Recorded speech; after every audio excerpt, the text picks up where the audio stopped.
Boys and girls, it's now time for us to move on ahead with our next question. This question is from statics. ठीक है? Coplanar forces. Following figure shows four forces and one couple which act on a plate shown. Find the resultant force and locate its position from point O. तो यहाँ पे Varignon's theorem भी लगेगा. ठीक है? So are you observing the balance of the questions? एक question हमको statics का दिया जा रहा है, एक क्वेश्चन हमको डायनामिक्स का दिया जा रहा है. ठीक है? So both of the parts need to be like done very properly. ठीक है? स्टैटिक्स डायनामिक्स दोनों का इक्वल एंड वेटेज यहाँ पे हमको दिख रहा है. So as far as the question goes, देखो क्वेश्चन में बोला है कि चार फोर्स है और एक कपल है. ठीक है? इन सबको हटाओ यहां से, इन सबको निकाल दो और इसके जगह पे एक ही रिजल्टेंट फोर्स लाके बताओ. ठीक है? एक ही रिजल्टेंट फोर्स लाके बताओ और इस फोर्स का जो लोकेशन है वो with respect to point O बताओ कहां पे रहेगा. ठीक है? With respect to point O इस फोर्स को कहां पे अप्लाई करना चाहिए. कॉमन सा सेंस है. अगर तुमको सपोज मैंने बोल दिया कि अगर एक कार है, उसको धक्का लगाना है और चार लोग मिलकर उसको धक्का लगाने वाले हैं, तो इनका जो पॉइंट ऑफ एप्लीकेशन है वो अलग अलग जगह पे रहेगा. Now all this four forces, ठीक है, ये जो चार लोग मिलके जो धक्का लगा के कार को पुश कर रहे हैं, ठीक है, इन चारों को हटा के अगर एक टोइंग मैन लगा दिया, मैंने वहां पे टोइंग मैन लगा दिया, तो सेम इफेक्ट लेके आएगा. लेकिन उस टोइंग मैन का जो पॉइंट ऑफ एप्लीकेशन है उस कार को खींचने के लिए जहां पे भी तुम फोर्स लगाओगे, that also matters and that is the reason he is asking कि रिजल्टेंट फोर्स तो तुम निकालो जो भी है, लेकिन उसका पोजीशन भी लोकेट करो with respect to point O. ठीक है? तो चार फोर्स पहले तो आइडेंटिफाई कर लो. ठीक है? हॉरिजॉन्टल वर्टिकल डायरेक्शन में होने चाहिए. जो भी नहीं रहेंगे उनको रिजॉल्व कर देंगे उनके कंपोनेंट्स में. जैसे कि पहले तो मुझे दिख रहा है 80 न्यूटन का फोर्स है, वो इंक्लाइंड है by an angle of 30 degrees, इसको रिजॉल्व करना पड़ेगा. फिर ये सेकंड वाला जो है वो कपल है. ठीक है? ये कपल है तो इसका कोई फोर्स नहीं है अपने पास. 50 Newton force, very good, it's a vertical force. 60 Newton force, again an inclined force. ठीक है? तो इसको रिजॉल्व करना पड़ेगा. एंड 40 न्यूटन का force is a horizontal force. ठीक है? सो boys and girls, please be very specific first to identify all the forces which are given to you, which are acting on the body. ठीक है? पहले इन forces को identify करो. एक बार ये हो गया फिर उनको रिजॉल्व करो. फिर तो बहुत ही काम आसान है. जो रिजल्टेंट फोर्स रहेगा उसके भी दो कंपोनेंट रहेंगे, R X and R Y. R X, that is the horizontal component of the resultant force, is going to be the sum of the horizontal components of all the forces acting on the body. Likewise, ry जो रहेगा, that is summation of fy, it will be sum of the y components of all the forces acting on the body. तो बस कुछ करना है नहीं, सारे horizontal components को जोड़ देंगे, सारे vertical components को जोड़ देंगे, that will give me rx and ry. एक बार rx ry मिल गया फिर तो रिजल्टेंट निकालना बहुत ही आसान है. I hope you all remember the formula. The resultant force r is given by under root of rx square plus R Y square and its direction. ठीक है? Its direction. Location is different, direction is different. Location मतलब उसका point of application निकालना है, direction मतलब उसका inclination निकालना है. Theta if you remember is tan inverse of R Y upon R X and we know R X is summation of F X and R Y is summation of F Y. तो यही हमको करना है. पहले तो हम forces को resolve कर देंगे जल्दी जल्दी. ठीक है? जो भी कोई फोर्स है जो इंक्लाइंड नेचर का है उसको रिजॉल्व कर देंगे. And then once resolution is done, then we will add all the x components to get rx, all the y components to get ry. तो सबसे पहला 80 न्यूटन का जो फोर्स है उसको रिजॉल्व करने के दो कंपोनेंट में. एक उसका हॉरिजॉन्टल कंपोनेंट आएगा, एक हॉरिजॉन्टल कंपोनेंट आएगा. ठीक है? 80 cos 60. एक वर्टिकल कंपोनेंट आएगा 80 sin 60. ठीक है? दो कंपोनेंट मैंने यहाँ पे दिखा दिए. So it is always beneficial to make a good diagram. ठीक है? तो ज्यादा कुछ करना नहीं, एक सिंपल बॉक्स बना देना, एक्स और वाई एक्सिस बता देना जो भी है, और जहां जहां पे फोर्सेस एक्ट कर रहे हैं वो सब बता देना. ठीक है? उसके बाद तुम 60 न्यूटन को भी ब्रेक कर दो दो कंपोनेंट्स में. एक हो जाएगा 60 cos ऑफ 45 और एक हो जाएगा 60 साइन ऑफ 45. ठीक है? सो इनको मैं इनके मैग्नीट्यूड्स के साथ लिख देता हूं. तो ये आया 80 कॉस ऑफ 30 डिग्रीज और ये हो जाएगा 80 साइन ऑफ 30 डिग्रीज. ठीक है? उसके बाद ये है 60 कॉस ऑफ 45 और ये है 60 साइन ऑफ 45। ठीक है, these are standard angles, so you can also simplified further. Cos 30, if you remember, cos 30 का वैल्यू √3/2 होता है, तो this is basically 80 into √3/2, that's 40√3 newtons. आगे और कुछ करने का जरूरत नहीं है। साइन 30 तो 1/2 रहता है, तो 80 इंटू 1/2, दैट्स 40 न्यूटन्स। ठीक है, और ये 40√3 न्यूटन्स। फिर साइन 45 1/√2 होता है, तो 60/√2 हो जाएगा। कॉस 45 भी 1/√2 होता है, तो इनका आंसर 60/√2 हो जाएगा। मल्टीप्लाई डिवाइड बाय 2 √2 कर दोगे, मल्टीप्लाई डिवाइड बाय √2 कर दोगे, तो ये दिखेगा 30√2 Newton's. This also will be 30√2 Newton. Simplification करके रखोगे थोड़ा बहुत, जो मेंटल कैलकुलेशन है, it becomes easier for us, isn't it. √2 से मल्टीप्लाई कर दोगे तो डिनोमिनेटर में 2 हो जाएगा, 260 को कैंसिल कर देगा, 30√2 न्यूटन आंसर आएगा। बाकी का फोर्सेस तो खैर देखोगे तो हॉरिजॉन्टल वर्टिकल ही है, तो इनके बारे में ज्यादा सोचने का जरूरत नहीं है। ठीक है, तो I know RX, that is given by summation of FX। Right में कोई फोर्स जा रहा है पॉजिटिव रहेगा, लेफ्ट में कोई जा रहा है तो नेगेटिव रहेगा। मैं फिर से बोल रहा हूं, यहां पे कोई फोर्स नहीं है, ये कपल है, कपल। ठीक है, टू फोर्सेस एक्टिंग, तो ये दोनों एक दूसरे को एक्चुअली नलीफाई कर रहा है। अगर फोर्स डाल भी दोगे वहां पे, तो भी एक राइट में जा रहा है, एक लेफ्ट में जा रहा है, तो क्या हो जाएगा, दोनों एक दूसरे को नलीफाई कर देगा, तो टोटल रिजल्टेंट जीरो आ जाएगा। So they are producing a turning effect over there, that is why there is no component, there is no value that is given to you for the two forces. तो बहुत से लोग कहते हैं direction दिया हुआ है वहां पे, दोनों डायरेक्शन दिया हुआ है तो वहां पे फोर्स है, फोर्स नहीं है वहां पे। ठीक है, it's a couple. So now Rx summation of Fx, all the horizontal components I'm going to count in together। तो एक तो ये 40√3 है, ठीक है, जो राइट में जा रहा है। फिर ये 30√2 है जो लेफ्ट में जा रहा है, और उसके बाद ये 40 न्यूटन है जो राइट में जा रहा है। ठीक है ना, ये तीन हमारे फोर्सेस है, दिख गए। ठीक है, द थ्री फोर्सेस जो हॉरिजॉन्टल कंपोनेंट्स है। ठीक है, सो 40√3 going in the right direction, तो प्लस 40√3 रहेगा। ठीक है, उसके बाद 30√2 going in the left direction, minus of 30√2, ये दूसरा वाला फोर्स। ठीक है, और फिर तीसरा वाला 40 राइट में जा रहा है, तो प्लस 40। इसको तुम सिंप्लीफाई कर दो। ठीक है, 40√3 minus 40√3 minus 30√2 and then plus 40। ठीक है, this comes out to be 66.8556, 66.8556 newton. Answer came positive, that means RX का जो डायरेक्शन है, it is in the right. ठीक है, RX का जो डायरेक्शन है वो राइट रहेगा, क्योंकि पॉजिटिव आंसर आया। अब RY निकाल लेंगे जल्दी से। RY is going to be summation of FY। now you start taking into account all the vertical forces। तो सबसे पहला फोर्स कौन है, 80 साइन ऑफ 30 जो कि 40 न्यूटन है, तो 40 लिख दो जो अपवर्ड डायरेक्शन में जा रहा है। उसके बाद 50 वाला जो फोर्स है वो लिख दो, वो भी +50 आ जाएगा।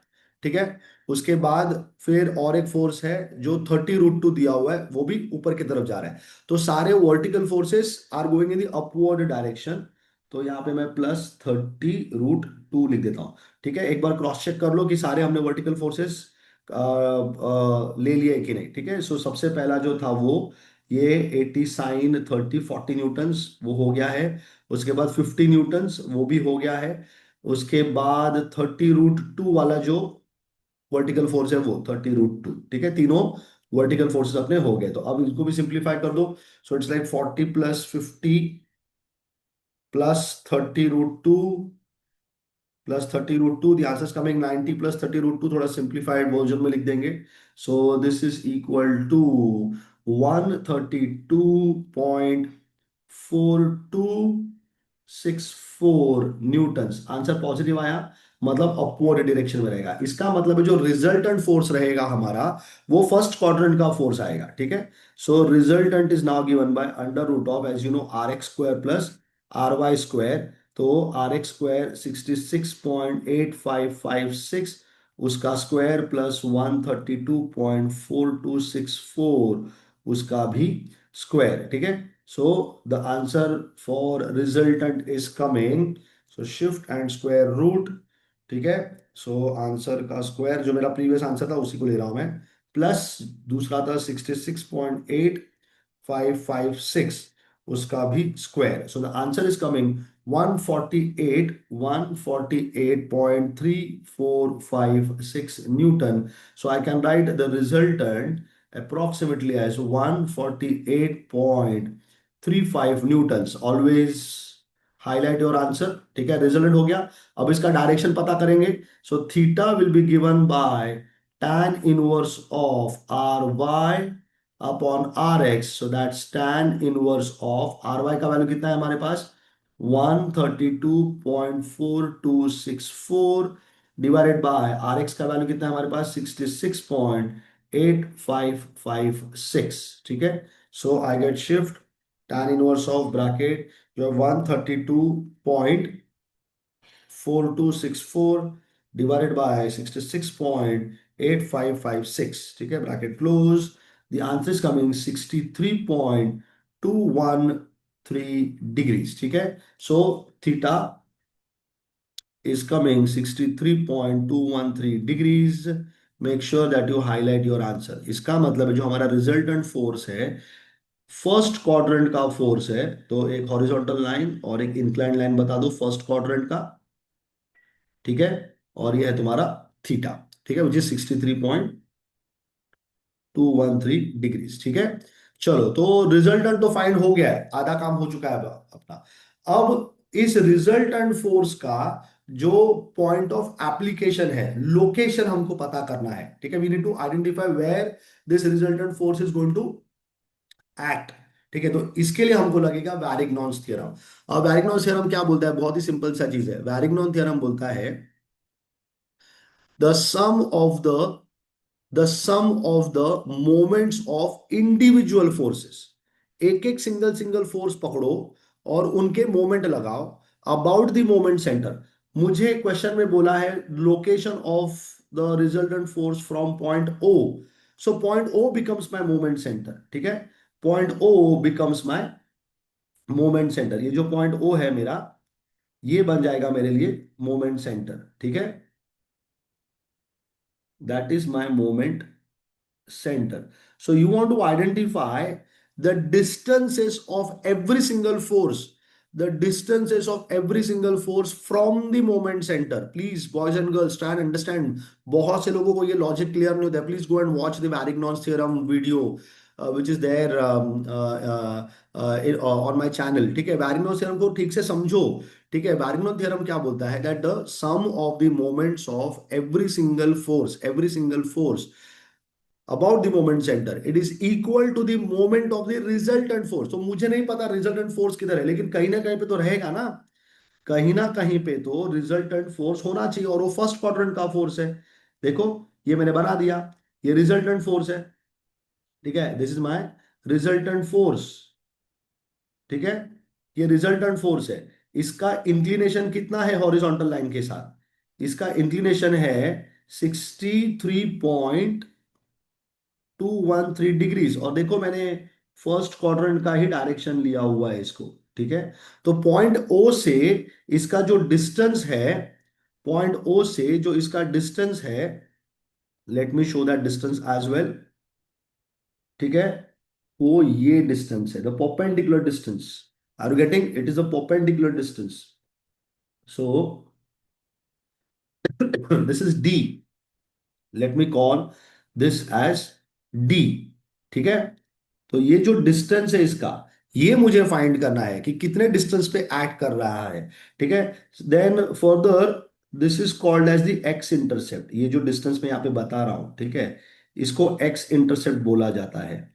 एक्स इंटरसेप्ट, इसको भी फाइंड करने का तरीका है।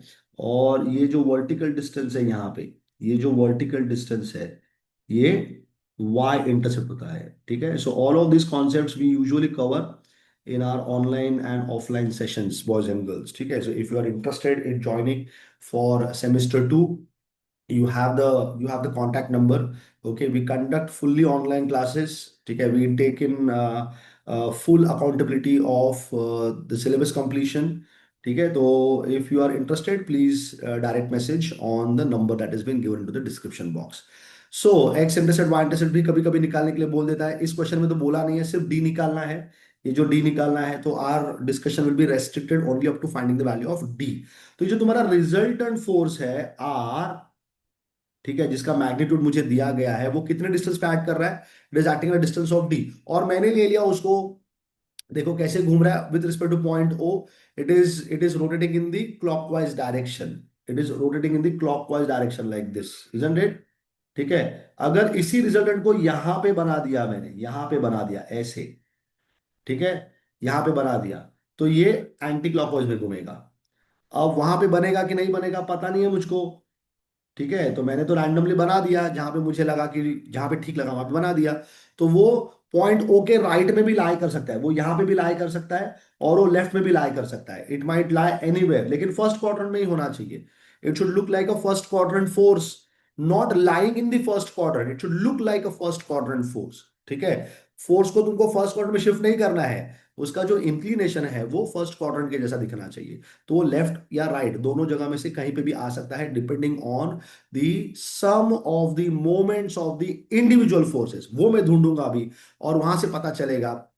अगर आंसर नेगेटिव आया, अगर आंसर नेगेटिव आया, ठीक है, इसका मतलब है क्लॉकवाइज रोटेशन है, और अगर आंसर पॉजिटिव आया, इसका मतलब है एंटी क्लॉकवाइज रोटेशन है। तो चलो, by Varignon's theorem, let's begin. By Varignon's theorem, by Varignon's theorem, sum of moments of all the forces, sum of moments of all the forces, ठीक है, of all the forces about the point O is equal to the moment of the resultant force about the same point O। ठीक है, moment of the resultant force about the same point हो। तो चलो एक एक force पकड़ो, और उसका जो डिस्टेंस है मोमेंट सेंटर से वो पता कर लो। अब सबसे पहला तो मुझे ये 80 न्यूटन का फोर्स दिख रहा है। सबसे पहला मुझे 80 न्यूटन का फोर्स दिख रहा है, एंड आई नो दैट ये जो 80 न्यूटन का फोर्स है, 80 न्यूटन का फोर्स है, वो डायरेक्टली पॉइंट ओ पे ही एक्ट कर रहा है।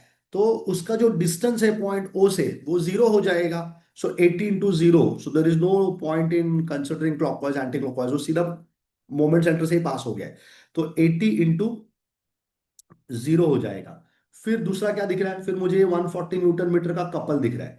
ठीक है, 140 न्यूटन मीटर का कपल दिख रहा है, चलो उसको ले लो। तो अच्छा कैसे घूम रहा है देखो, तो एक फोर्स ऐसा दिखा है, एक फोर्स यहाँ पे दिखा है। अब इन दोनों को पकड़ के जस्ट रोटेट, ठीक है, जस्ट रोटेट, ये ऐसा, ये वाला रोटेशन कैसा रोटेशन है, what kind of rotation is this? This is anti clockwise rotation, isn't it? So plus 140 लिख देंगे, प्लस 140। ये ऑलरेडी न्यूटन मीटर यूनिट्स के साथ है, इसको और डिस्टेंस के साथ मल्टीप्लाई नहीं करना है। बहुत से स्टूडेंट्स ये मिस्टेक कर देते हैं, जो कपल होता है उसको डिस्टेंस के साथ भी मल्टीप्लाई कर देते हैं। वो सोचते अरे ये इधर ऐड कर रहा है ना, हाँ देखो 4 मीटर पे ऐड कर रहा है, तो 140 इंटू 4 कर देते हैं। Big mistake boys and girls, terrible mistake. Couple को डिस्टेंस के साथ मल्टीप्लाई नहीं किया जाता है, उसका यूनिट देखो, न्यूटन मीटर पहले से दिया हुआ है।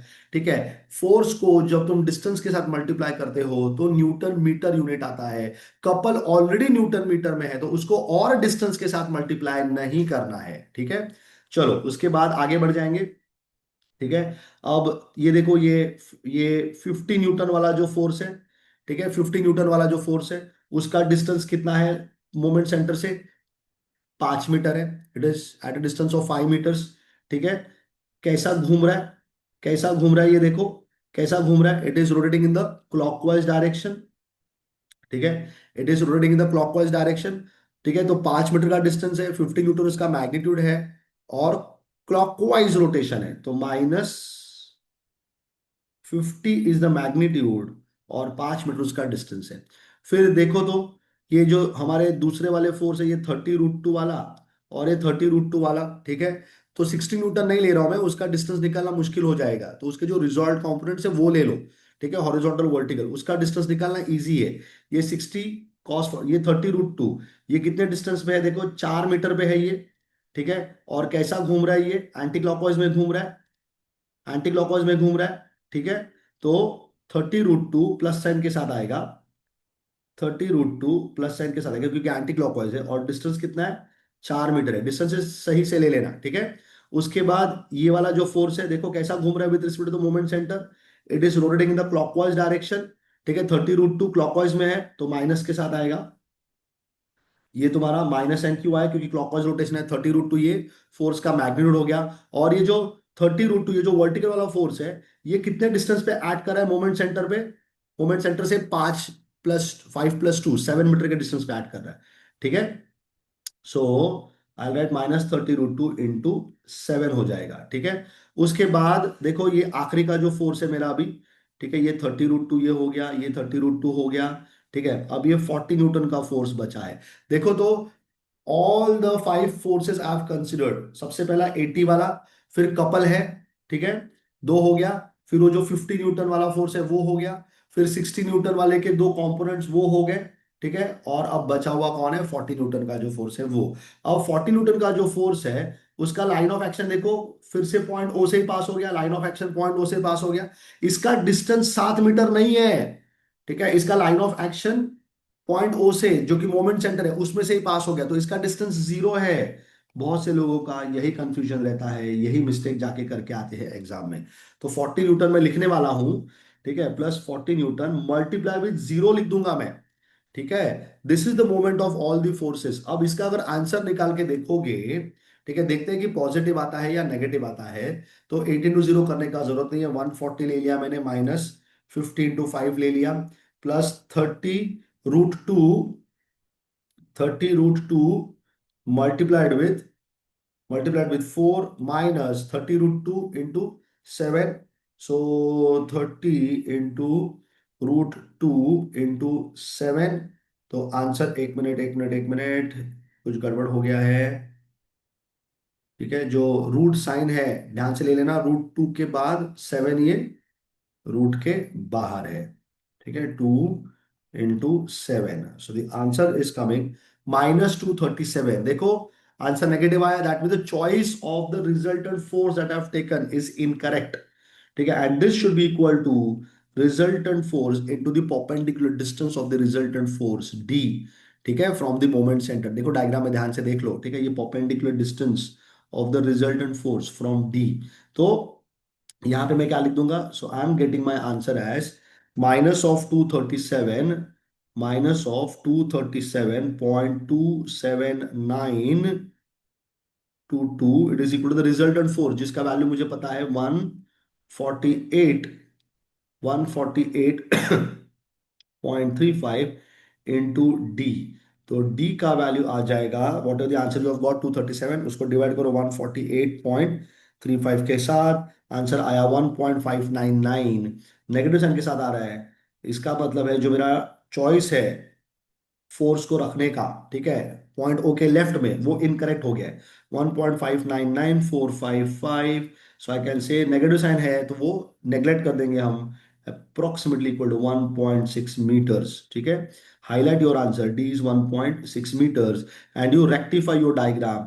तो छोटा सा एक बॉक्स बना दो, ठीक है, छोटा सा एक बॉक्स बना दो, फिर पॉइंट ओ बता दो, ठीक है, ये तुम्हारा पॉइंट ओ था, एक्सटेंड कर दो, ये तुम्हारा एक्स एक्सिस है, ये तुम्हारा वाई एक्सिस है, ठीक है। और फोर्स जो रिजल्टेंट फोर्स है वो पॉइंट ओ से कितने डिस्टेंस पे ऐड कर रहा है, तो एक सर्कल बना दो जिसका रेडियस कितना रहेगा, एक सर्कल बना दो जिसका रेडियस है 1.6 मीटर, ठीक है। ये जो सर्कल मैंने बनाया इसका रेडियस है 1.6 मीटर्स का, ठीक है, radius is 1.6 meter, and now you pick this force,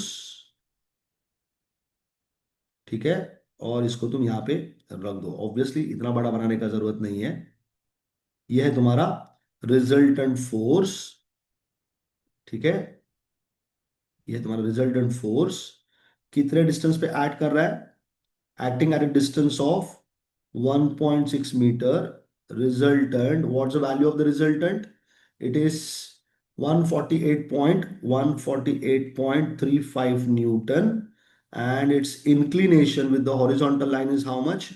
It was 63.213 degrees. That's how the question gets completed, boys and girls. आगे जाके x और y इंटरसेप्ट भी हम फाइंड करते हैं, ठीक है। तो उसका जैसे मैंने बताया उसका जो लॉजिक है वो थोड़ा सा और आगे क्वेश्चन एक्सटेंड हो जाएगा, but since the question was only to find at what distance it is acting, मैंने क्वेश्चन को सॉल्व कर दिया है. So I am pretty confident that this entire solution is very much clear to you all. The concept is well understood. It's now time for us to move on ahead with our next question. Boys and girls, let's proceed ahead.